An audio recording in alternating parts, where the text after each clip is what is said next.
Senador Ping, sa kabila po ng inyong mga privilege speech, nahalata nila, puro salita lang. Hindi wala ka namang kinasuhan kahit isa. Ang dami niyo pong ibinulgar. Sarap sanang pakinggan ng mga naunang panahon, unang taon. Pag 13 taon na po namin narinig, Senador Ping, parang aywan ko lang, sana may pagbabago ngayon. Akala ko pa naman Kamay na baka lang magsalita, no? Akala ko naman magtago na kayo, parang ganun Ganun sana, parang, may puwersa parang napilitan lang yatang natanong ng reporter. Nasubuan natin ng tanong, ano gagawin ninyo? Sumagot. Pero hindi sana ganyan, ha? Pero sana naman, baka ano siya, hindi lang vocal, pero sa action naman siguro ay... Tingnan natin, ha? Yun. Kasi sabi nila, hindi po pwedeng lalambot-lambot ngayon. Sa mga panahon ito? Sa panahon ngayon. Hindi. Pagka ganito na nagkakasundo, ang dati nag-aaway-away, ang pinagkakasunduan ay para sa taong bayan, kapakanan ng bayan, dapat naman na tayo. Makiisa tayo dito. Totoo. Diba? Tulungan natin ng Pangulo. Totoo. Oo. Kasi alam mo, Nelson, siguro sana napansin na ng ating mga kababayan.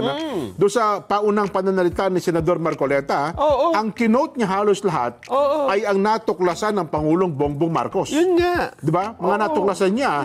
Ibig sabihin, maging sa sona ng Pangulo, yun din ang nagtitrigger ngayon sa investigasyon ng Senado. Oo nga. At alam mo ba, mayroon pa dumagdag ng isa bukod sa BIR. Meron pa. May dumagdag din. Kanina po, halos katatapos lang na bagamat may sakit.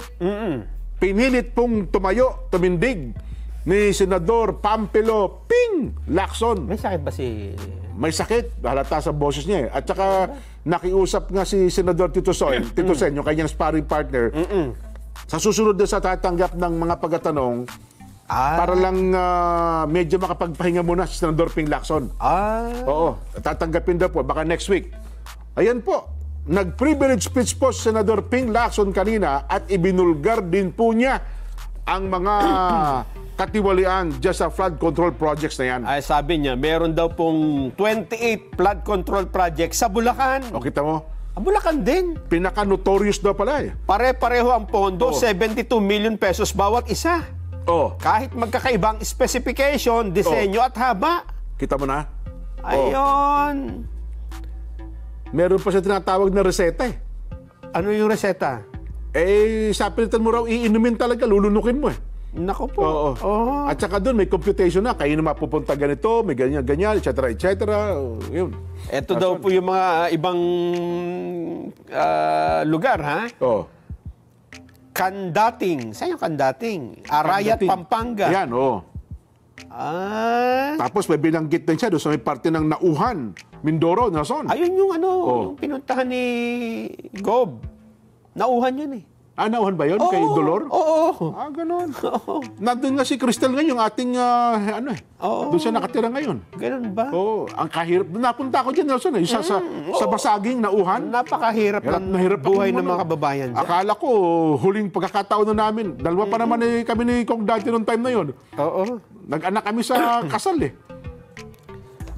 Yun nga. Ang problema dyan, ha? Ayan Arayat, Pampanga. Ito palang mga project na ito, merong 2018 pa. Kita mo na? Napondohan ng 20 million. Paulit-ulit pinopondohan, hindi na tapos-tapos. Palagay ko ganun ang balak dyan sa yung napuntahan ng Pangulo. No? Yun na nga, natutupasan. Completed. Ngayon may panibagong budget. Kasi may budget hearing na naman di ba?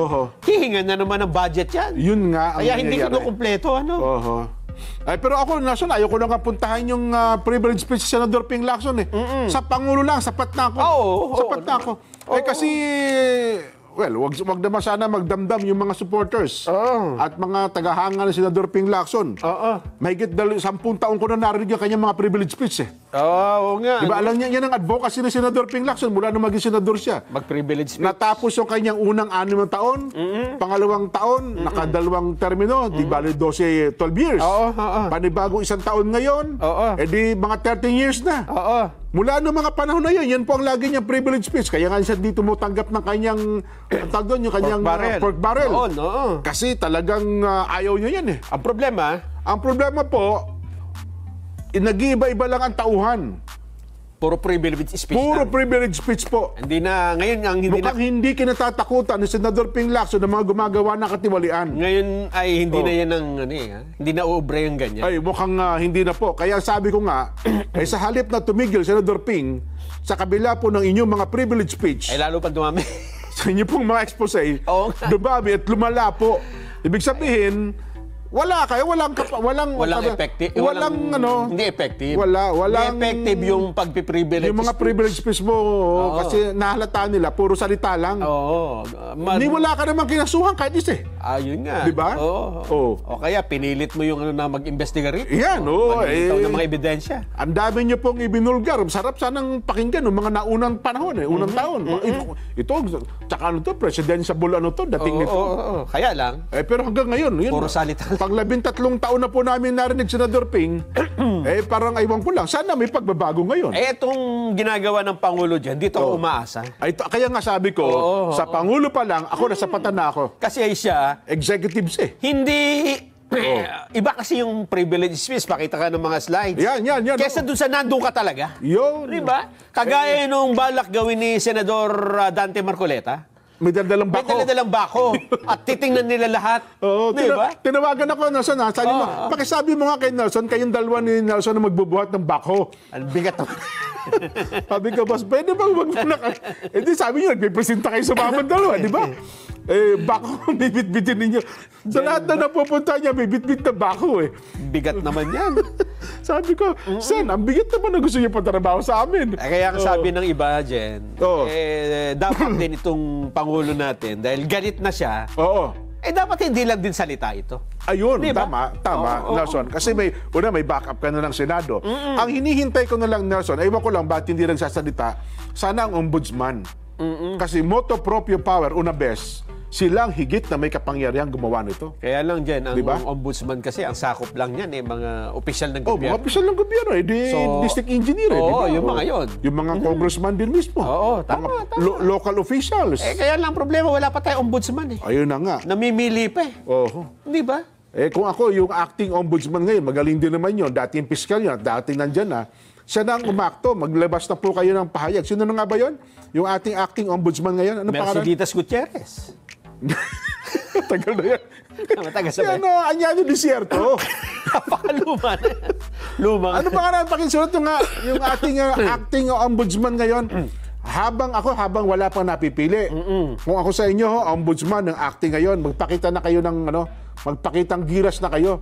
Kasi hindi naman kayo pinipigil ng Pangulo, di ba? Kaya lang I-support of sa isang banda naman dyan, baka naman sabing, hindi, acting lang ako, baka naman masabing umi-epal agad ako, meron ng under process na yung pagpipilian. Ha? Ako naman, Nelson, di ba yung umepal ako para sa ganitong pagkakataon, i-epal na talaga ako. Sa bagay, Pangulo na nagsasalita Pangulo na, at saka ako, ombudsman, tanod bayan ako eh. Ikaw naman talaga may trabaho niyan. Sino pa ba? Hihintayin mo pa ba yung, kung matagal na yung pagpili, di ba? Kung tatagal pa ng tatagal yan.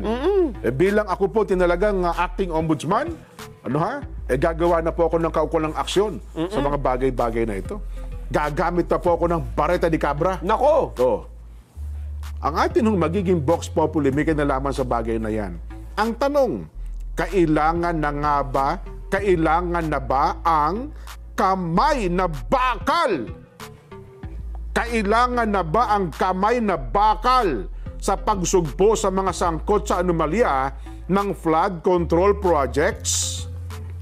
Ang sagot para niyo po sa mga Gen Z, kasi may mga viewer tayo, listener na medyo mga moderno yan. Minsan bago. hindi rin konti lang pagkakaalam sa language natin. Oo. Ano bang, kasi baka akalain nila, ano yung kamay na bakal? Ha? Oo nga, no? Saan tayo hihiram yan? Kay Iron Man. Kasi si Sen Marcoleta, martilyo lang yung hawak niya eh. Ano nga, pag sinabi mong kamay na bakal, full implementation of the law. Ayun. Diba? Oo. Mahigpit talaga. Mahigpit, buong higpit. Buong tapang. Yan. Hindi lalambot-lambot. Diba? At yung kamay na bakal na yon, walang tinitignan kamag-anak, kung ano naman yon. Tamaan na kung sinong tamaan. Bakal yun. Bakal yon. At saka ang bigkas po, bakal. Hindi. Hindi yung bakal. May pinantik sa dulo. Kamay na bakal. Ayun, ang delikado tayo doon. Parang disgrasya tayo doon, ha? Ulitin ko po ang tanong. Kailangan na ba ang kamay na bakal sa pagsugpo sa mga sangkot sa anomalya ng flood control